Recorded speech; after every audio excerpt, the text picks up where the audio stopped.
7 people on. I'm unmuted, but I haven't started the broadcast yet, so Okay. we're 1 minute till noon. Okay. So I think we just start right at noon. Yeah.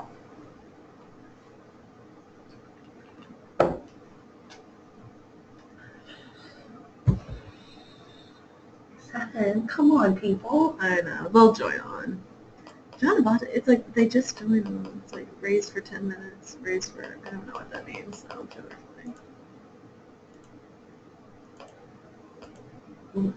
There's no questions.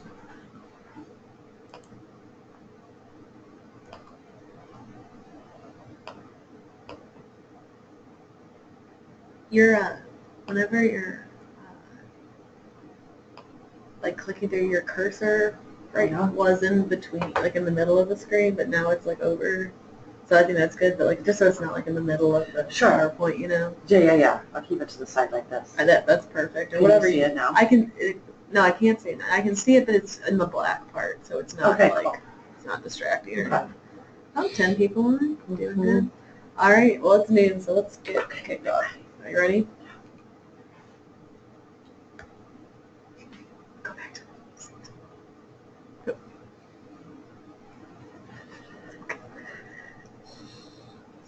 The broadcast is now starting. All attendees are in listen-only mode.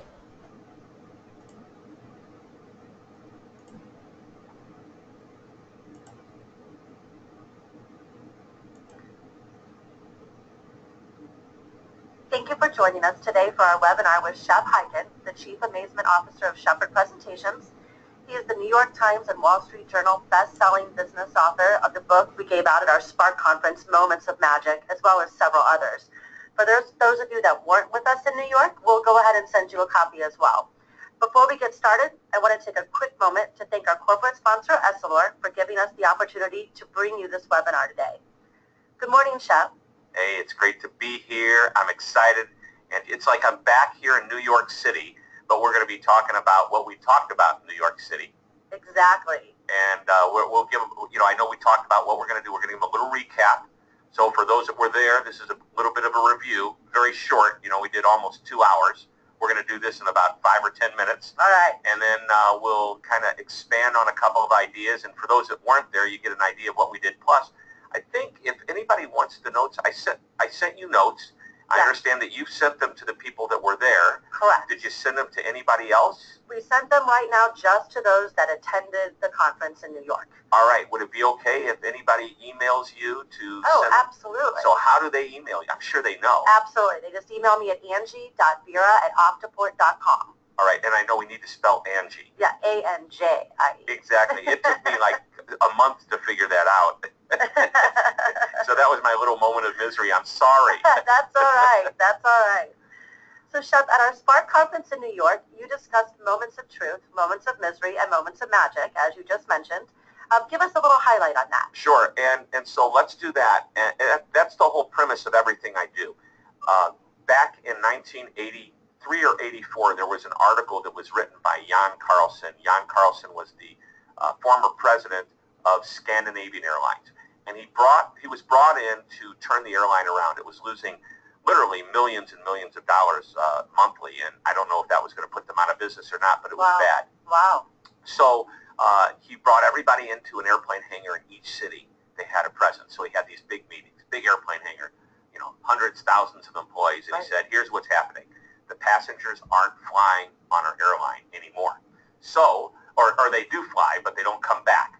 So what we need to do is turn that around, and it's real simple. We're going to manage the moment of truth. And he defined the moment of truth as any time a customer comes into contact with any aspect of a business, they form an impression. Now, he said anytime a passenger comes into contact with any aspect of our airline, but to paraphrase in general terms, anytime one of our patients comes into contact with any of us, they will form an impression. And it could be patient, family member, maybe mom or dad is bringing their kid in, or maybe somebody's with their spouse or with the parent or whatever. You get the idea. Right. What we want to do is manage these moments of truth for a positive response, a positive impact. So Jan Carlson said the moments of truth can be good and they can be bad. And I said, that's fine. Yes, moments of misery are what we call the bad ones. Right. Moments of magic are what we call the good ones. But there's also one in the middle. And this is the trap that many companies fall into. and that is what I call average or satisfactory. Those are interactions that are just okay. There's nothing special. That why should I do business with this optical or vision center versus another that might be down the street in a mall that's advertising heavier? And the answer is you don't want to be satisfactory. And by the way, I call those moments of misery, moments of mediocrity. And mediocrity is average. And we want to stay away from misery. Obviously, that's a complaint, a confrontation, or a negative experience. Mediocrity is average. At the beginning of the presentation, I threw a stat out, a statistic. Back in, oh gosh, I can't remember what year, but it was out of Vanderbilt University. There was a study done on frontline types of businesses. Now, I consider what we do very frontline because, patients come in, they have a choice. It's not like, it would be nice for them to have some connection to us. If I go to my doctor, okay, but if I go to one of our vision centers, I might see one doc one time and maybe a different doc the next time. That happens, yes? Definitely. Right, so where's my connection to my doctor? Right. Well, it needs to be a connection to my place that I go to. So what we want to do is try to connect. So here's what these professors said, that up to 40% of satisfied customers don't go back. And my thinking is 40% of our patients who said, yeah, they're okay. They're just another place to get my contact lenses, just another place to get my script filled for my eyes. I think if that's the way they think of us, they're not going to come back. What we need to do is create some connection, some sense of loyalty, beyond the loyalty program, by the way, because many loyalty programs are really marketing programs designed to get people back. Right. True loyalty programs connect with a customer or a patient. In our case, if we were to get rid of any incentive to come back in the form of a loyalty program, would the patient or our customer, if you will, still want to come back? And I think that's really important. So we need to be that good and create that good of an experience, create that much credibility, and ultimately create the confidence for them to say, I want to come back here and I wouldn't want to do business anywhere else. So moment of truth, moment of misery, moment of mediocrity, moment of magic. It's all about the interaction that you have with your patients. Avoid moments of misery. Right. Stay away from mediocrity or being average, and magic. Now, here's an important point. I mentioned that a moment of magic is above average, or I didn't actually, that's what it is. It's above average. Sure. A moment of magic is a positive experience. It is just that, above average. Magic doesn't mean, wow, blow me away, this is the most incredible thing I've ever seen. The best companies in the world are not that way. And by the way, any company can blow a customer away when there's a problem, when there's an opportunity and something's handed to them. Oh, we had a complaint, let's fix it. Oh, they're having a situation, let's take care of them. But we can't wait for those to happen. We have to be good all the time. We have to be better than average all the time. Now, how much better than average? Again, a moment of magic is something better than average. Amazingly, you don't have to be that much better than average, just a little bit better. But the key is better than average all of the time. Right. That's what's hard, because it's really easy to slip back into being just average. Definitely. Right. So the goal is, maybe it's just the attitude, maybe it's the smiles, maybe it's the way the phone is answered. Every time I go in, these people are always so friendly. They're always so knowledgeable. They're always so helpful. The word always followed by something positive is what we want to hear. That's what we want. Right. So and again, it doesn't have to be amazing over the top, but I believe that when you are consistently better than average, that is definitely amazing. I agree.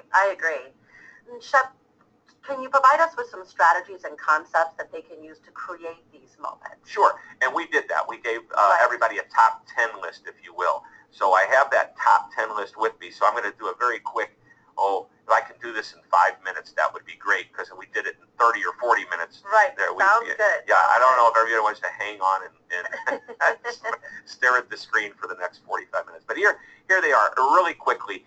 Number one is to manage the first impression, which is not just the first time you meet somebody, it could be the 500th time, but what you're setting the tone for the interaction that's to follow. Right. That's it. It's that simple. So it's when you greet somebody, it's the way you look them in the eye. Are you dressed for success, dressed professionally, whatever is appropriate? How do you answer the phone? Do you welcome people into a conversation? So that's number one, is manage that first impression. Number two is your knowledge or expertise.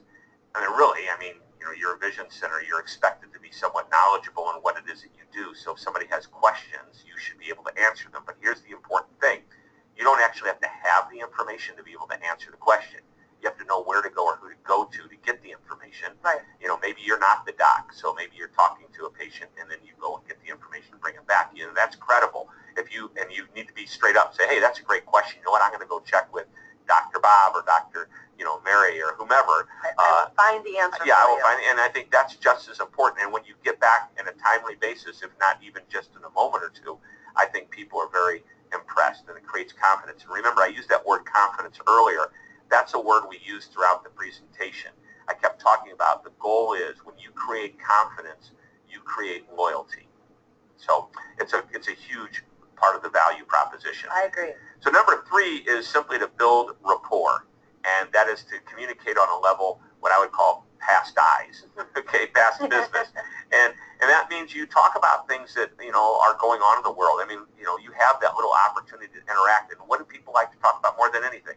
Family. Family, that's right. They talk about themselves, they talk about their family, they talk about their kids.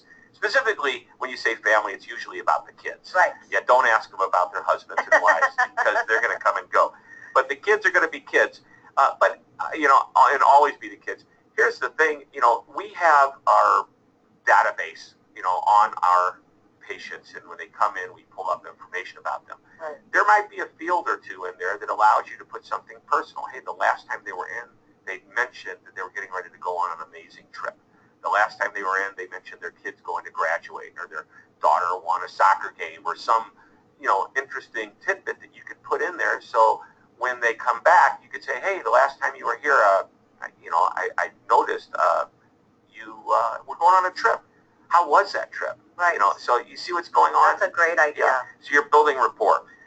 Number 4 is enthusiasm. This is kind of a motivational one, and I think this is really important for the people that work in the offices and vision centers, that they're enthusiastic about what they do. They're positive. I mean, we're helping people see better. I remember bringing my daughter in for her first set of glasses. We didn't know she needed glasses. Sure. She was in, I think she was in first grade, and the teacher sent a note home that we need to check the vision of her daughter. They aren't sure that she can see. Uh-oh. Yeah, and so what we did is I went to the eye doctor, and the eye doctor said, "Do you want to see what your daughter sees right now?" And they put the lenses, and how they I don't know what the technical term is. Flipping the lenses around. Right, and all of a sudden it's like, oh my God, she can't see. Exactly. Right. And so that day put the glasses on, and it's like you should have seen her face. Aw. It lit up, and I can't imagine that anybody in that office wasn't as excited as she was to see that look on her face. Right. I mean, enthusiasm is contagious. Oh, that's definitely. what they say. That's I the old agree. saying. And if what you have is not enthusiasm, my friend Danny Cox says this, it's also contagious. Mm-hmm. So that's number 4. Number 5 was, we spent a lot of time on this one, but let me just spend a moment and give you the general idea. It was communication, and specifically to ask an extra question, to make sure that you understand what somebody is saying. By the way, every one of these ideas that we're talking about not only apply to the patient and what we would call our customer, but also our internal customer, the people we work with, who we support each other, okay? Because what's happening on the inside of an organization is felt on the outside by a customer. So keep that in mind, that your internal customer picks up on all of these. And this one especially is important. Yes, very important. It's communication. And we used one idea. We had one lesson, and that was to ask the extra question. And the concept there is, when somebody says something, you ask a question to make sure so that you don't misunderstand. And the very simplistic example that I used was, somebody said, "I need this quickly." And the other person said, "Okay." And then they brought it back in an hour, but apparently this person thought it should only take 5 or 10 minutes. It wasn't their definition of It wasn't quickly. their definition of quickly. And you know what? Everything could have been resolved if the person who went off and did it in what they thought was quickly instead asked the question. One extra question. Sometimes it's more than one question, but I call this asking the extra question. "I need this quickly." And the other person says, "How quickly?" Right, exactly. With a question mark, 2 words, and all of a sudden the person says, "Can I get it in 10 minutes?" And you say, "Well, that's pretty impossible, and I'll tell you why. It usually takes about 2 to 3 hours. And here's why." And you go through the process. However, I can go back there now. I can jump in front of everything else I have. I could probably get it done in half that time. Would that be acceptable? And all of a sudden, you've explained why, and this person who needed it quickly, their expectations are realigned, and they go, well, that would be great. Thank you very much. And then when you bring it to them in an hour, they go, wow, man, that was fast. Thank you very much. Right. That's great. So it's just by asking the extra question. And of course, I had some very funny examples using my life, but we don't need to get into those. You had to be there. Okay. So number six. Number six is no mistakes or no moments of misery. And I think that's going to happen. You're going to have a problem. You're going to have a complaint. And it's how it's resolved that not only fixes the problem, but restores the confidence. And this is really important, that restoring the confidence. Anybody can fix the problem. It's how they go about it. So I have this simple 5-step process. And it's very easy. And in every situation that you have that's negative, you can use this process. I'm not saying it's going to turn things around 100% of the time. Believe it or not, though, it turns things around like a huge amount of the time. There will just be some situations that are out of hand. But this is a good starting point for every situation that's negative and could resolve almost all that are. Number one, you acknowledge that there's a problem. And number two, you apologize for it. And by the way, you can flip number one and number two. It doesn't matter. Those two are the first things that happen. So somebody's upset about something and you can simply acknowledge it by saying, oh, I completely understand why you would be upset about that. Thanks for bringing that to my attention. And by the way, right up front, I just want to say I'm really sorry this happened. We're going to get this resolved. By the way, number three is to get it resolved. You discuss the fix. Either fix it on the spot if possible, or discuss what the remedy is going to be. So acknowledge, apologize, fix it. Number four is to do it with the right attitude. And that attitude is one of ownership.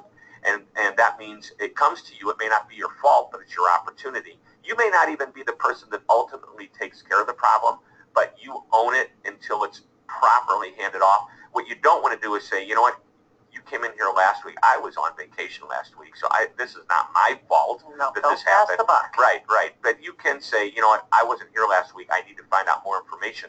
Let me take care of you and let me find this out. I mean, there's that sense of ownership. And number five, and this is a really important one, you do it with urgency. You do it quickly. You do it fast. So acknowledge and apologize. Fix it with the right attitude and a sense of urgency. Those five pieces, when they lay out nicely like that, you're able to turn around most situations and restore confidence. Because here's what you want people to say. You want them to say, you know what, I love doing business with them. Even when there's a problem, I know I can depend on them. Right, okay? right. And I say, I love doing business, but that's because I'm a business guy.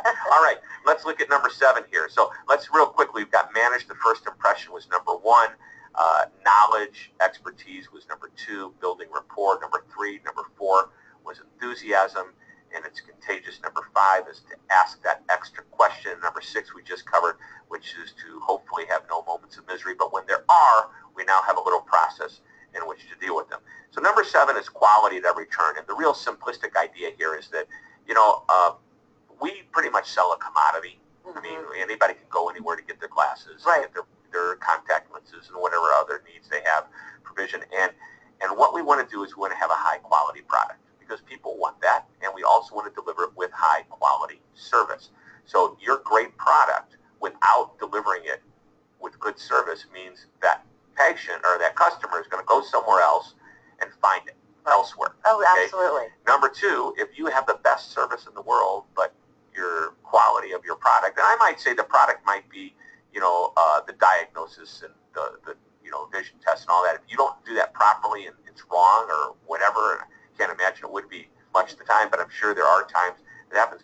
If you have great service and your product doesn't do what it's supposed to do, or it's not the quality of others, people are going to go elsewhere no matter how nicely you treat them. It takes a combination of the two, and ideally, you know, 1 + 1 would normally equal 2. Well, when it comes to quality on both sides, service and product, 1 + 1, the sum is greater than the parts. Make sense? Yes, sir. All right, number 8. Love this one. UPOD. Remember what it stands for? UPOD. Under promise, Over deliver. over deliver. Very good. Under promise and over deliver is one of my favorite strategies, and it's one where you set an expectation and you exceed it. You know, we're going to go ahead and get those lenses for you. We'll put them in your new glasses. they'll be ready in a week. We'll give you a call, and 2 days later you call them up. They go, hey, and they go, wow, that was quick. Yeah, well, it usually takes a week, but we asked them to put a rush on it, and they did, amazingly. And people, wow, you guys are good. Now, make sure you always have your expectations in line so that people don't like, oh, I expect this every time. But you set an expectation, one that the customer will agree with, and then you exceed it. Number 9 is consistency. Everything we're talking about here is an all-the-time thing. You can't be great one day and just okay the next. You can't be really friendly and have a great, sweet opening and cheery, and then the next day they come in, you're in a bad mood, and they sense it. No, consistency is really important in any aspect of the business. The line that I always use is from, oh gosh, what's that famous actor? Richard Burton. Richard Burton. Sure. I don't know why, I always forget his name. but I always remember what he said. Richard Burton was famous for being on stage, TV, radio, movies. He's most well known for his stage work. And he used to walk out on stage night after night in his performances, and he used to say, I want to be so good tonight that I cheat the audience that was here last night. Basically, what he was saying is that I want to be better today than yesterday. Right. And if everybody would come to work with that kind of an attitude, even on a down day, they would still be putting forth their best effort. And I think people pick up on that, and it's credibility, and it's confidence building, and it's a moment of magic. So, I guess consistency, come to work every day with the best effort in mind. And number 10, finally, is to show appreciation, and that is to say thank you over and over again. And that's what we do. We never lose an opportunity. I told the story of a cab driver. And by the way, if anybody wants to see that story again, just go to my YouTube channel, which you go to YouTube, and at the end, we're at youtube.com/ put in Shep Hyken. Okay? And my YouTube channel will pop up, and the first video at the top, I think it's the first, maybe it's the second, you'll see it. It says the taxi cab driver story. Great story. Great story, and it really represents everything we've talked about. But the thank you, the appreciation was really important. A thank you note from a cab driver doesn't happen very often. Well, at the end of my trip, I said thank you. We had exchanged business cards. He asked me for a business card. And 4 days later, I'm in my office, and I had a thank you note from my cab driver. Mm-hmm. And I went, wow, I'm calling this guy back the next time I go to Dallas. Right. And I did until he retired. Frank would take me around everywhere I needed to go. Sure. And but the thank you note was really helpful, no doubt. He also sent holiday cards every year. But I think anytime you have a chance to show appreciation, be it pick up a phone and make a call, shoot a quick email, even a text message, if that's the way people like to communicate, don't lose the opportunity to say thank you. So those were the top 10. They are some good top 10s, well, too. Thank you. Best top 10 list. Oh, thanks. Shep, so how can our members and their staff use this information to handle complaints, disgruntled customers, bad online reviews? Sure. Well, first, I think that we need to get everybody on the team into these top 10. And by the way, these are my top 10. I think they're appropriate for everybody in this business and in this industry. If you agree with them, great. If you only agree with 8, well, that's fine. If you have 2 or 3 more that you want to give, add to it, make it a top 12 list. What I would do first is I would not give. If you can have everybody listen to this program that we're doing today. But after that, take each one of these one by one and say, you know what, this week we're going to work on first impressions. How are we going to greet people? And that's all you do that week. Week number 2, knowledge. Now, here's the idea. Whoever is going to champion this cause within an office or, wherever, the Vision Center is, I would say ask your employees that you work with, your coworkers, your teammates, hey, how did you use this information? Or, give me an example of when you created a great demonstration of knowledge for either an internal or external customer, and ask them. And so if you have a short weekly team meeting, a Monday morning huddle, or whatever you want to call it, say, hey, this week we're going to be working on, knowledge and demonstrating that knowledge. And next week I'm going to ask you, some of you, give me some examples of when Examples you did. of it. Sure, right. sure. So each week you do this, and then after you've got, cycled through the 10, it's like shampoo. You lather, you rinse, and then you repeat. Right. So you can repeat it again. And by the way, Disney does this. They have their Disney 10 Commandments, and this is for their office. They don't do this out in the field. but in the office, in their headquarters, each week is devoted to one of those commandments. And at the end of 10 weeks, they just repeat it. Just start over. Yeah, and it just becomes, after a while, it becomes just ingrained in people's minds, and they're just constantly thinking about it. So that's one way. But you specifically asked about, what happens when there's a moment of misery or a confrontation. How do we deal with that? So it's unfortunate, but we all have those moments. Right, and we kind of talked about already, the 5-step process: acknowledge, apologize, fix it with the right attitude, a sense of urgency. All of that should be done. And you also, I think you mentioned an online review.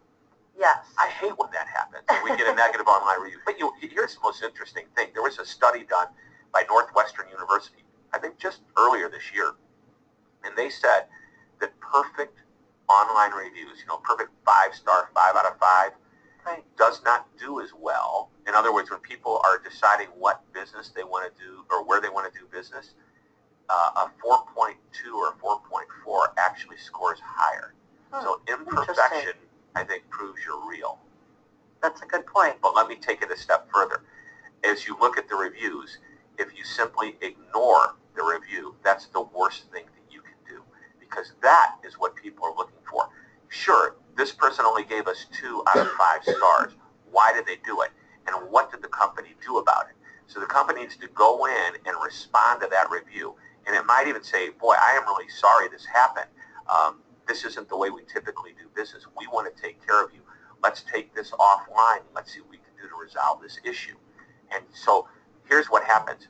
In social media, complaints become a spectator sport. Okay, it's one, and that, by the way, that comes from Jay Bear. That's his line. I've got to give credit to Jay. He's a friend of mine. But what he's basically saying is that, it seems like it's one-on-one, customer and company. But no, there's an audience that's watching.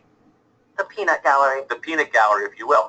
And potentially, if we manage this incorrectly, the peanut gallery can get big. Mm-hmm. It can become viral, okay? So you immediately step in. And by the way, don't wait 2 or 3 or 5 days. You need to be monitoring social channels. Somebody needs to be there. You can create alerts, and there are programs that will monitor, so that on an hourly basis, if you wanted, you can get a report saying somebody left a review or somebody mentioned you in a tweet or on a Facebook post. Sure. And you immediately respond, and you can respond with the words I just used if it's a problem, then get it offline, fix it, and then go back on and say, hey, I'm glad we got this resolved. Thank you very much. Ideally, that customer or our patient would come back on and then acknowledge that we did it. That doesn't always happen, but we at least need to give some closure to the people that happen to be watching or happen to be viewing this later on. So it's really important. What you don't want to do is engage beyond that first or second interaction and have the argument escalate to something that's an online feud. That's bad, which is why you want to take it offline. Right. And the next thing is, even when somebody is leaving a positive comment, take a moment to respond to that as well. Maybe not necessarily on the review sites, but if somebody tweets about you, if somebody puts a Facebook post about you and you can see it, jump in and make a comment. Show appreciation. Show appreciation and engage at any level. I mean, that's part of why they call it social media, because it is social. Right. So you touched on implementing this in the team with the 1 week at a time, taking one concept. Mm-hmm. And how can they maintain the momentum once it really gets pumping? So that's a great question. And I love that you asked that, because I would have forgotten. One of the exercises we actually did at the program in New York is we did something called the Moments of Magic card. And all this is an index card. And if you look at the original notes, you can see, mine's fancy because it says Moments of Magic across the top. But you can put anything you want. Sure. But here's the concept. Again, weekly meeting, ask everybody, say, I want you to bring an example of when you created a moment of magic for someone to the meeting next week. And that could be an internal customer, somebody you work with, or somebody on the outside, a patient, family member, whatever, even somebody just calling in and asking a question.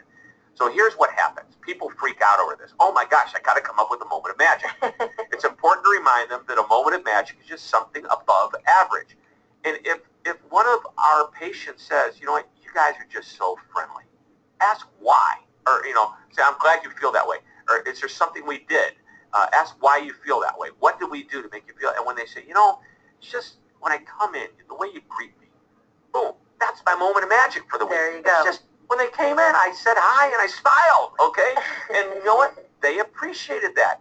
Or it could be somebody that called and asked a question, and we said we'd get back to them quickly. And we got back to them within 10 minutes with an answer, and they went, wow, that was fast, okay? Or somebody left a message or sent an email and responded quickly, and that person said, I'm impressed with how quickly you follow up. Here's the point. It doesn't have to be over the top. Sure, it can be over the top. Oh my gosh, I broke my glasses. It's the only pair I have. I'm getting ready to leave the country for 3 weeks. In 2 days, what can you do for me? Okay, and that you rise. Now that's a moment of magic that's over the top, right? Right. And like I said earlier, much earlier in this discussion, that those opportunities are going to be there, but we can't wait for those great ones to constantly prove ourselves. So prove ourselves with the little ones. And this is really important.